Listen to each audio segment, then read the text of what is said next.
ഇറാനുമായി ഒരു നല്ല കരാറിലെത്തുക എന്നത് അസാധ്യമാണ് എന്ന് വ്യക്തമാക്കി ഇസ്രായേൽ പ്രധാനമന്ത്രി ബെഞ്ചമിൻ നെതന്യാഹു രംഗത്ത്. അമേരിക്കയുമായുള്ള വെടിനിർത്തൽ ചർച്ചകളും ഹോർമൂസ് കടലിടുക്കിലെ നാവിഗേഷൻ സ്വാതന്ത്ര്യവുമായി ബന്ധപ്പെട്ട കരാറുകളും അന്താരാഷ്ട്ര തലത്തിൽ ചർച്ചയാകുന്നതിനിടയിലാണ് നെതന്യാഹുവിന്റെ ഈ പ്രസ്താവന പുറത്തുവന്നിരിക്കുന്നത്.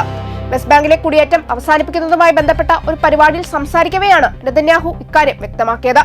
ഇറാനിൽ നിന്നുള്ള ഭീഷണി പൂർണ്ണമായും ഒഴിവാക്കാൻ താൻ ദൃഢനിശ്ചയം ചെയ്തിട്ടുണ്ട് എന്നും ഏതാനും ആഴ്ചകൾക്ക് മുമ്പ് വൈറ്റ് ഹൌസിൽ വെച്ച് അമേരിക്കൻ പ്രസിഡന്റ് ഡൊണാൾഡ് ട്രംപുമായി നടത്തിയ കൂടിക്കാഴ്ചയിൽ ഇക്കാര്യങ്ങൾ ചർച്ച ചെയ്തിരുന്നുവെന്നും അദ്ദേഹം വ്യക്തമാക്കി.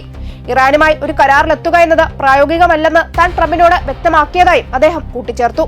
അതേസമയം ഹോർമൂസ് കടലിടുക്കിലെ നാവിഗേഷൻ സ്വാതന്ത്ര്യം ഉൾപ്പെടെയുള്ള വിഷയങ്ങളിൽ അമേരിക്കയും ഇറാനും തമ്മിൽ ഒരു വെടിനിർത്തൽ ധാരണയിലെത്തിയതായി പാകിസ്ഥാൻ സൈനിക വൃത്തങ്ങളും ഇറാനിയൻ സുരക്ഷാ വൃത്തങ്ങളും സ്പുട്നിക് ഉൾപ്പെടെയുള്ള അന്താരാഷ്ട്ര മാധ്യമങ്ങളോട് വെളിപ്പെടുത്തിയിരുന്നു. വരും ദിവസങ്ങളിൽ ഇരുപക്ഷങ്ങളും ഇത് സംബന്ധിച്ച ഔദ്യോഗിക പ്രഖ്യാപനം നടത്തിയേക്കാമെന്നും സൂചനകൾ ഉണ്ടായിരുന്നു. എന്നാൽ ഇതിന് വിരുദ്ധമായാണ് ഇപ്പോൾ ഇസ്രായേൽ പ്രധാനമന്ത്രിയുടെ പ്രതികരണം പുറത്തുവന്നിരിക്കുന്നത്.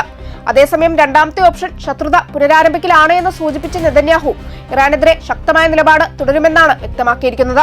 ഓഗസ്റ്റ് 20-ന് ഇറാനെതിരെ സാമ്പത്തിക ഉപരോധങ്ങളും ഒറ്റപ്പെടുത്തൽ നടപടികളും പ്രഖ്യാപിക്കുമെന്ന് ട്രംപ് നേരത്തെ മുന്നറിയിപ്പ് നൽകിയിരുന്നു.